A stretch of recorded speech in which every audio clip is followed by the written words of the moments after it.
Our second film was made in 1966 and makes a mockery of the old school view of women being unsuited to the rigours of the road. Tierra del Fuego tells the story of a group of models who took a small fleet of Renault 4s on an extraordinary journey from Ushuaia in Argentina to Anchorage in Alaska.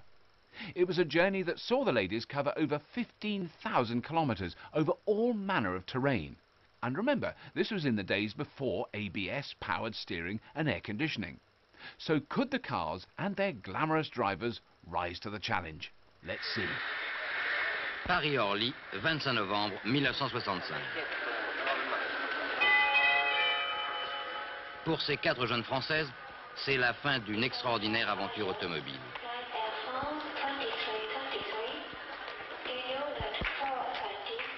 Tout naturellement, c'est à un grand modiste parisien qu'elles doivent ce premier coup de chapeau. D'ailleurs, c'est également aujourd'hui la Sainte-Catherine.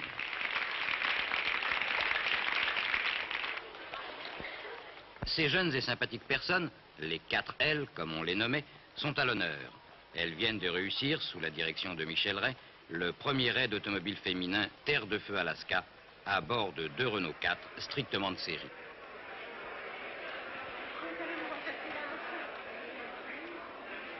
« 40 000 km du sud au nord, à travers toute l'Amérique. Un parcours Renault déjà familier, rappelez-vous. C'était en 1951. Sous la direction de Jean Raspail, 6 jeunes Français réalisaient eux aussi pour la première fois la liaison Terre de Feu Alaska sur 2 voitures Renault.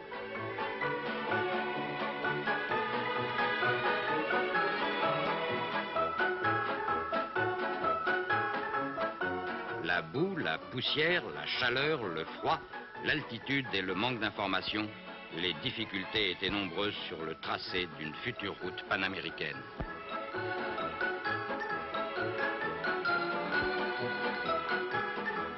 Ainsi, il y a plus de 15 ans, une équipe française et Renault ouvrait pour la première fois l'itinéraire de Terre de Feu Alaska. Aujourd'hui, Renault Contact a interviewé ces charmantes passionnées du volant afin de vous faire revivre les principales étapes de leur aventure.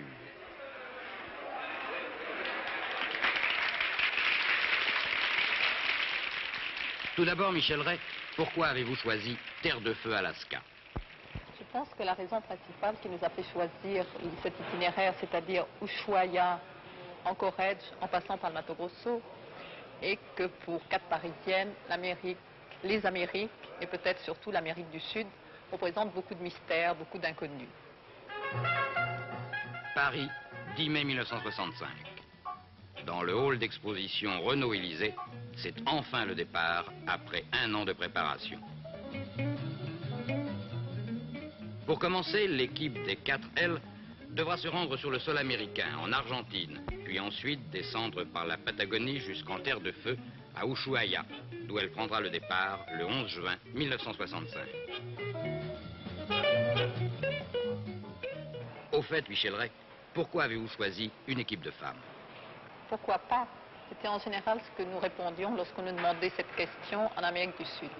Naturellement, c'était une boutade de notre part. La vraie raison qui m'a fait choisir une équipe féminine, c'est d'abord le fait que j'étais femme et qu'il était donc très difficile pour moi de choisir une équipe mixte. Mais je voulais une équipe de jeunes filles, jeunes, jolies, sympathiques. Je pense que vous n'êtes pas contre. Et aussi une équipe de non-professionnels. Quoi de plus évident? Pour Michel, Eliane, Betty et Martine, l'aventure commence aussi par la découverte de nouveaux horizons. Après les chutes de l'Iguassou, les terres rouges du Planalto brésilien, un bref passage chez les chercheurs de diamants complétera le premier inventaire de l'exotisme. À dire vrai, ces ouvriers pittoresques remuent plus de terre que de richesse.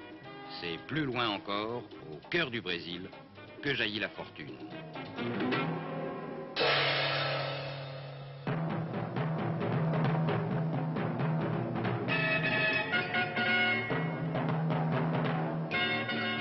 À Brasilia, capitale de l'an 2000, elles ne feront que passer. 4000 ans séparent ces images. Ici, au Mato Grosso, la vie entière est toujours soumise au gouvernement de la nature.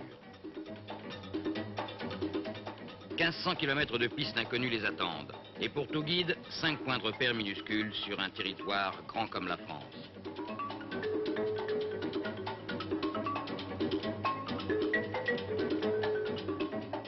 Des trous, des ornières, de la boue et de la poussière. La faim et la soif, l'hostilité de la forêt tropicale complètent ce tableau du trajet le plus difficile de leur voyage.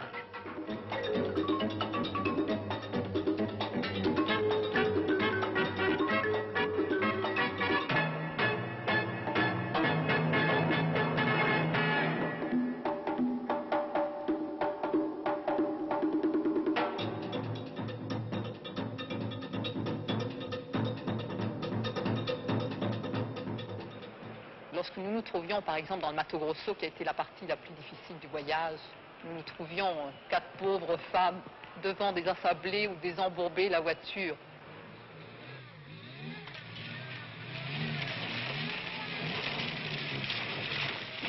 Du sud au nord, partout et pendant 172 jours, 4L et Renault 4 unissent leurs efforts. Évidemment, je pense que 4 Boy Scouts auraient peut-être mieux fait l'affaire. Mais on avait un moral d'acier, beaucoup de courage, et je crois que nous en sommes pas mal sortis. Au mois de juillet, l'équipe met le cap vers les Andes. Nous avons pu monter aussi avec nos petits R4 sur la route la plus haute du monde, c'est-à-dire près de la base, à Chacaltaya en Bolivie. Nous sommes montés à 5300 mètres d'altitude, évidemment en ayant monté au préalable sur nos voitures de carburateur à correction altimétrique. À Tuanaco, sur l'altiplano bolivien, c'est maintenant une halte dans le passé mystérieux des civilisations précolombiennes. La célèbre porte du soleil s'ouvre toujours sur l'inconnu et chacune s'interroge sur le destin de ces gigantesques constructions, peut-être vestiges d'un Eldorado ou d'une capitale de géants.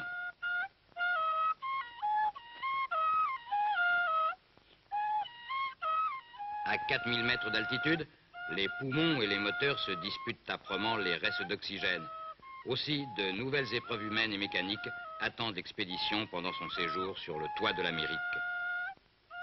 Pourtant, ce rude climat n'a pas chassé toute la vie des hauts plateaux du Pérou. Dans les villages, les Indiens gardent assez de cœur, de souffle et de force pour fêter le dieu des Espagnols.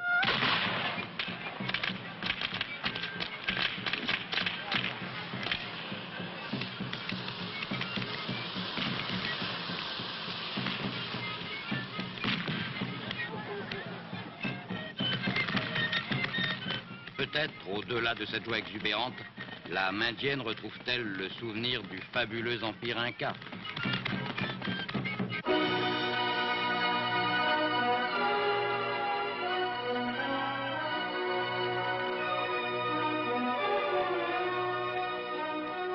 Non, ce ne sont que des copies des fils et des filles du soleil qui tournent un film dans les ruines de Machu Picchu. La caméra de Michel Rey y a même surpris le dernier des Incas qui préparait sa prochaine soirée dansante. On n'arrête pas le progrès.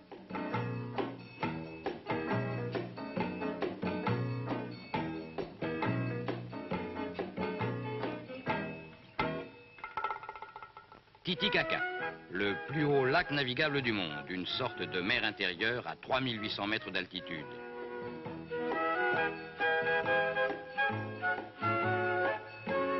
Puis, sur la côte pacifique, 2500 km de désert jusqu'en Équateur. Les 4L sont lancés et s'approchent de la première moitié du voyage. À l'entrée de la Colombie, le service sanitaire ne fait pas d'exception, même pour les voitures.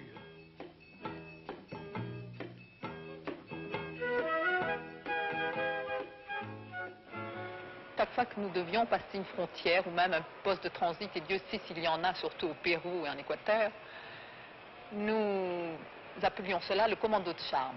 C'est-à-dire que nous éparpillons un peu partout dans la voiture des photos, des articles de journaux. On essayait de se faire assez joli, ce qui était difficile parce qu'on avait quand même la route derrière nous. On arborait notre plus joli sourire et personne n'a pu résister, aucun douanier au monde n'aurait pu résister. Et évidemment, nous passions sans ennui. Les frontières se succèdent rapidement et à partir du Mexique, elles s'élancent enfin sur de vraies routes. À raison de 1000 km par jour, c'est le bond final vers le nord, saluant au passage Las Vegas, capitale des mariages et du jeu.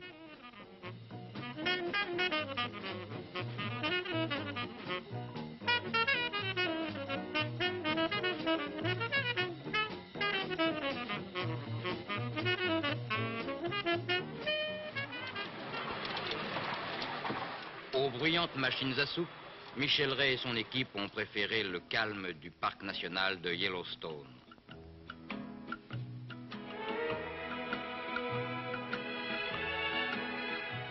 Des paysages comme dans un livre de Fenimore Cooper, d'aimables ours qui traversent avec témérité comme les piétons de Paris, des sources thermales gratuites et à portée de la main. Voilà bien de quoi réveiller pour quelques heures les instincts touristiques de l'équipe la plus pressée.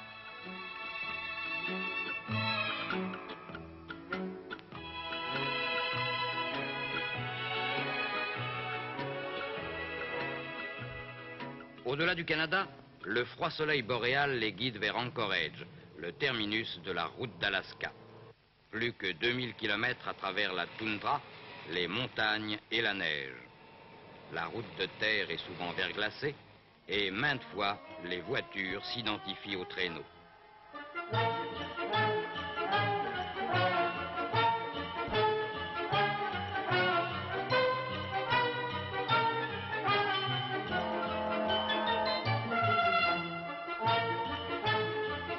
Glissades, dérapages contrôlés se suivent pendant des kilomètres. Et cependant, les Renault 4 retrouvent toujours le cap.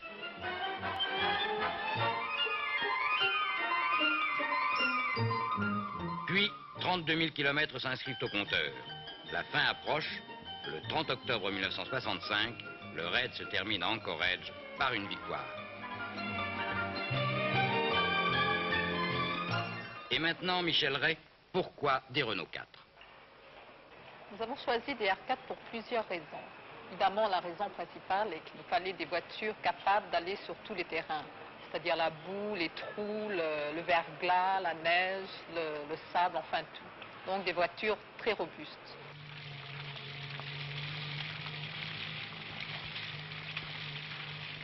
Sur tous les terrains, par tous les temps, les Renault 4 passent grâce à leur suspension souple et résistante.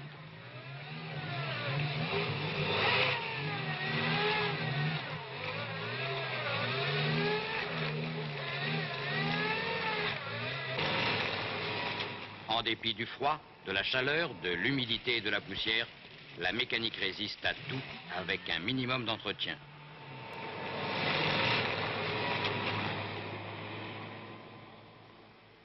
Il nous fallait aussi des voitures dont nous comprenions facilement le moteur. Nous avons fait un stage de mécanique chez Renault avant le départ. Nous n'avons pas eu besoin de nous en servir, mais c'était quand même indispensable de s'y connaître un peu et de n'avoir pas affaire à une voiture trop compliquée.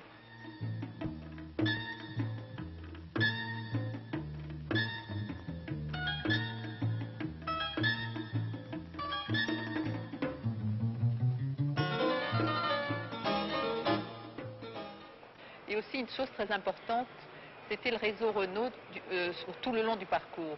En effet, en Amérique du Sud, en Amérique centrale, aux États-Unis, c'est-à-dire tout le long du parcours, dans chaque pays, dans chaque capitale, nous avons pu trouver Renault et l'assistance Renault.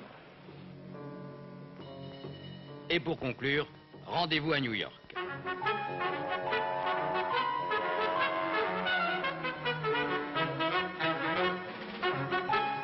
Pour la première fois, la liaison Terre de Feu-Alaska a été entièrement réalisée par une équipe féminine.